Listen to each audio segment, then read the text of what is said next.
ഉത്തർപ്രദേശിലെ ഗുണ്ടാ തലവനും മുൻ എംഎൽഎയുമായ മുക്താർ അൻസാരി മരിച്ചു. ജയിലിൽ കഴിയവേ ആരോഗ്യസ്ഥിതി മോശമായതിനെ തുടർന്ന് ആശുപത്രിയിലെത്തിച്ച അൻസാരി ചികിത്സയിൽ കഴിയവെയാണ് മരിച്ചത്.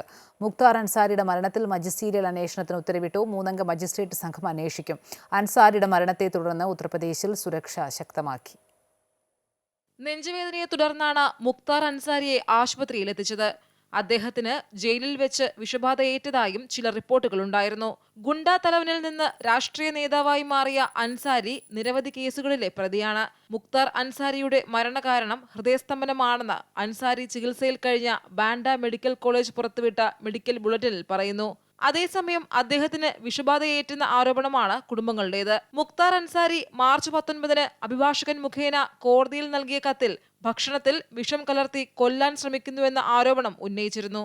മുക്താർ അൻസാരി ഗ്യാങ്ങിന് സ്വാധീനമുള്ള ഗാസിപൂർ, വാരണാസി, മാവു എന്നിവിടങ്ങളിലും കിഴക്കൻ ഉത്തർപ്രദേശിലെ നഗരങ്ങളിലും നിരോധനാജ്ഞ പ്രഖ്യാപിച്ചിട്ടുണ്ട്.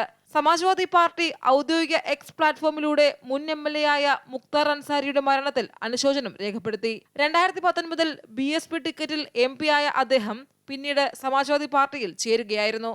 മുക്താർ അൻസാരിയുടെ സഹോദരൻ അഫ്സൽ അൻസാരി ഗാസിപൂർ ലോക്സഭാ മണ്ഡലത്തിൽ നിന്നുള്ള സമാജ്വാദി പാർട്ടി സ്ഥാനാർത്ഥിയാണ്. അമൃത ന്യൂസ്, ന്യൂഡൽഹി.